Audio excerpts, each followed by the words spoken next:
Une fois que vous avez fait votre fichier VRM, il y a plusieurs choses à faire encore maintenant. Déjà, il va évidemment vous falloir une webcam pour pouvoir capturer les mouvements, parce que forcément que l'avatar, lui, ne bouge uniquement que grâce à votre caméra. Idéalement, il faudrait aussi avoir un micro pour pouvoir bien entendre ce que vous racontez.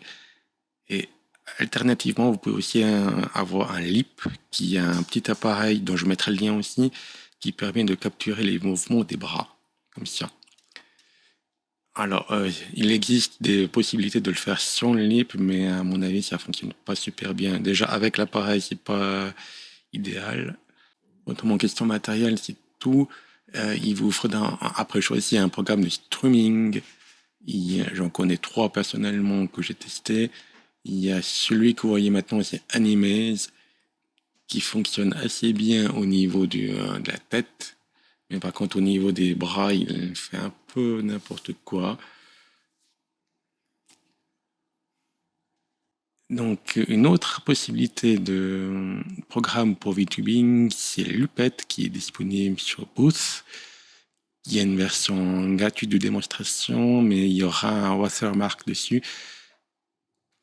Donc il y a quelques options aussi que vous pouvez sélectionner au niveau de la calibration de la lumière, pour les, les réglages pour le LIP, pour des caractéristiques aussi au niveau de la sensibilité de la caméra, pour le son et tout ça. Et celui-là, il fonctionne aussi plutôt bien, mais je dirais que son problème, c'est qu'il n'a absolument aucune gestion au niveau des émotions du personnage. Je peux faire aller les lèvres, sourire et bouger comme je veux, mais le personnage lui-même ne bouge pas beaucoup. Par contre, au niveau des mains, c'est déjà nettement mieux au niveau des détections. Alors, le programme que j'emploie régulièrement pour streamer, enfin pour faire des vidéos plutôt, c'est VCFace, qui, comme vous voyez, a une meilleure gestion de l'expression des visages, de la bouche et du personnage en général.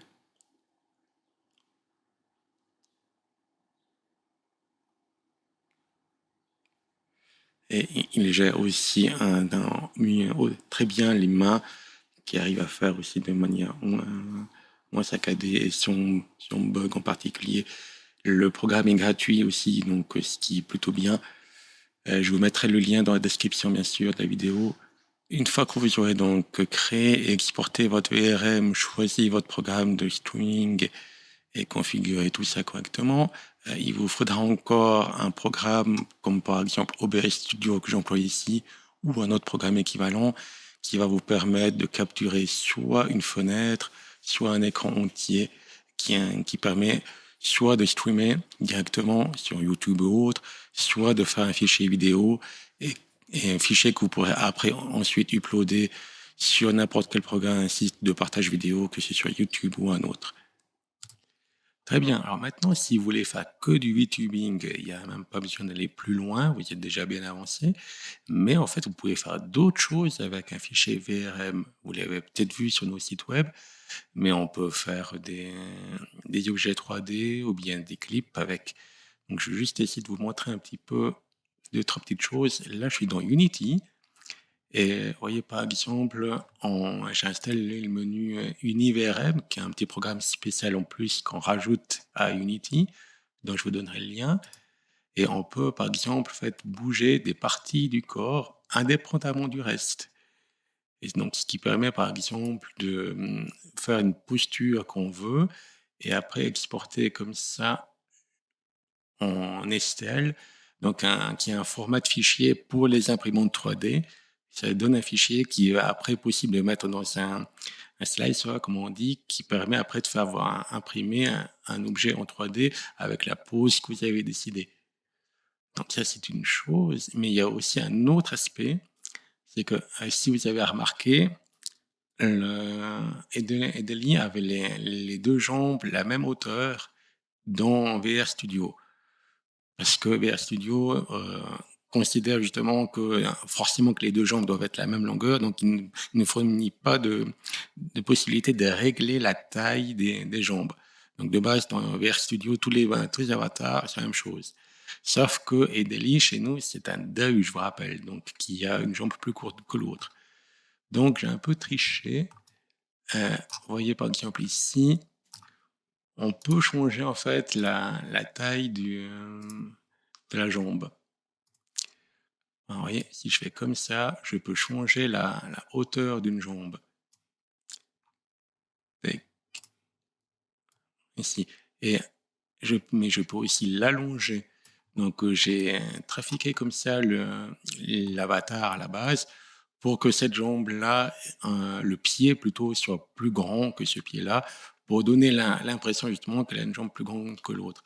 Alors c'est pas parfait, mais ça donne un effet suffisamment bon. Et après, on peut réexporter ce fichier en VRM et avoir le fichier modifié. Il y a aussi la même chose par rapport à la queue, où qu'on peut modifier la gravité de la queue si jamais on ne veut pas qu'elle bouge en même temps que les cheveux. Donc il y a aussi pas mal de choses qu'on peut faire dans Unity directement. Mais ce n'est pas tout. Il est aussi possible d'employer un autre programme, encore un autre, oui, qui s'appelle Veroid to PMX, qui est un programme de fan fait par un passionné, qui permet de convertir le VRM en PMX. Alors PMX, c'est un fichier qui est employé dans le programme Miko Dance, ou MMD, que vous avez peut-être déjà entendu parler. Pour résumer, c'est un programme de fan qui permet de réaliser des clips 3D à partir d'avatars en 3D qui sont justement à ce format PMX, et c'est employé pour beaucoup de monde pour faire des chansons postées sur YouTube, des clips, beaucoup en relation avec les clips Vocaloid, mais pas que. Et donc il y a beaucoup de personnages qui sont créés spécifiquement pour MMD, et après il y a aussi des chorégraphies qui ont été créées, il y a des mouvements de caméra, il y a des décors, il y a des accessoires et tout plein de choses qui ont été créées tout autour de ce programme-là qui est totalement gratuit, qui est open source et qui est fan, et qui permet de faire des clips particulièrement sympathiques que vous avez pu voir sur notre chaîne YouTube par exemple. Et il existe justement ce pont qui permet de faire la liaison entre Veroid et le VRM, et puis MMD avec CPMX. Donc, avec ce fichier-là, une fois qu'on peut ensuite l'importer dans MMD, et là, vous voyez par exemple que j'ai mis pour le clip Bad Apple, par exemple, j'ai récupéré ce décor-là. Et on peut vraiment bouger comme on veut autour du personnage. On peut lui programmer les mouvements que le personnage doit faire. Et on peut rajouter de la musique et on peut faire vraiment tout plein de choses différentes. Par exemple, là, je vais d'un mouvement à l'autre. Et tout ça, c'est toujours été tout fait avec toujours le même fichier VRM qui a juste été converti d'un format à l'autre.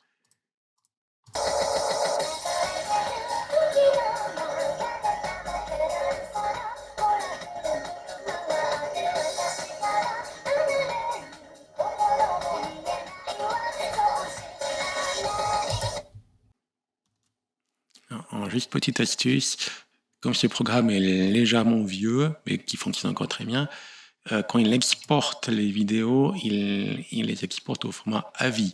Donc il faudra juste le convertir en MP4 ou autre chose pour pouvoir l'uploader après sur un programme de vidéo comme YouTube, sinon ça risque peut-être poser un petit problème. Mais bon, c'est rien de bien trop compliqué non plus. Une dernière chose que je voulais vous montrer, c'est l'utilisation d'un fichier VRM dans un système de type métavers, donc qui est une sorte de monde virtuel dans lequel vous pouvez évoluer de manière plutôt assez libre. Donc, là, on pouvait voir par exemple que l'avatar en lui-même est fonctionnel. On peut sauter avec. Alors, bien sûr, j'ai dû réduire un petit peu la qualité des textures par endroit pour que ça fonctionne, étant donné que dans un métavers, il faut être très, très optimisé. Mais en soi, par contre, vous pouvez remarquer que ça fonctionne quand même plutôt bien.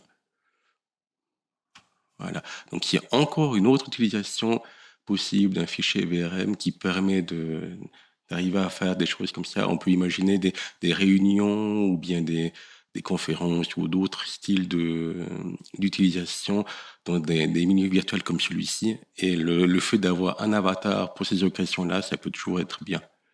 Alors voilà, c'était un peu un tour d'horizon de tout ce qu'on peut faire avec un fichier VRM.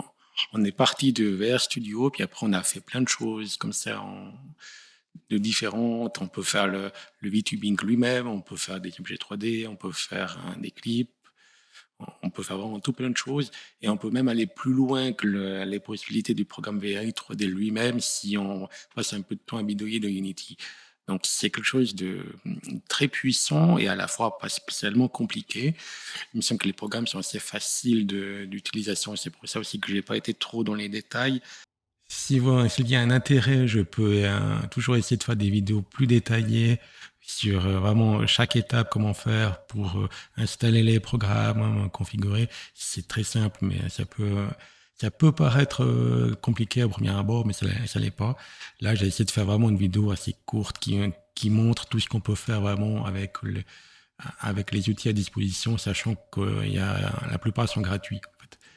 Il y a juste une webcam à avoir, un micro, et puis le setup assez simple à réaliser. Et on peut faire vraiment des belles choses, des grandes choses, même si on n'a pas vraiment de talent particulier pour la musique ou pour le dessin ou autre.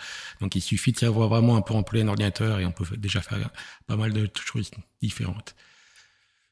Donc voilà, c'est tout pour cette vidéo. Si vous souhaitez avoir plus d'informations, vous pouvez en retrouver sur notre site web, sur les pages sociales ou bien dans notre réseau Discord.